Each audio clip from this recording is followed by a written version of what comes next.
पाकिस्तान तहरीक इंसाफ की हुकूमत ने अवाम पर महंगाई का पेट्रोल बम गिरा दिया है। Oil and Gas Regulatory Authority OGRA ने हुकूमत को पेट्रोल की कीमत 9 रुपए फी लीटर महंगा करने की तजवीज़ दी थी,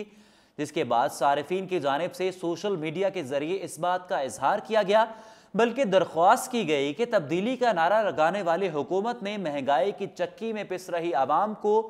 रिलीफ देने की बजाय गैस की कीमतों में हाल ही में होशरबा इजाफा किया था, जिसके बाद 200 यूनिट इस्तेमाल करने वाले घरेलू सारिफीन के लिए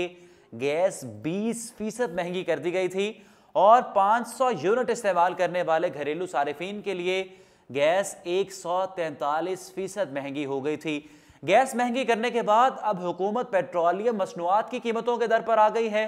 खुदारा ऐसा मत किया जाए, कीमतों में इजाफा ना किया जाए, आवाम पर एक के बाद एक महंगाई का बम ना गिराया जाए। मगर इन तमाम बातों और दरख्वास्तों को खातिर में लाए बगैर वजारत खजाना ने वजीर आज़म इमरान खान से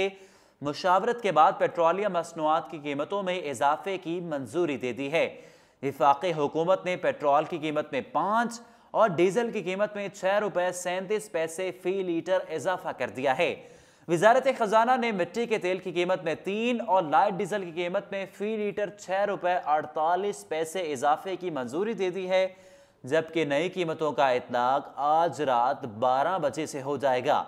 कीमतों में इजाफे के बाद पेट्रोल की नई कीमत 97 रुपए 83 पैसे और डीजल की नई कीमत 112 रुपए 94 पैसे फी लीटर मुकर्रर कर दी गई है, जबकि मिट्टी के तेल की नई कीमत 86 रुपए 50 पैसे फी लीटर और लाइट डीजल ऑयल की नई कीमत 82 रुपए 84 पैसे फी लीटर हो गई है।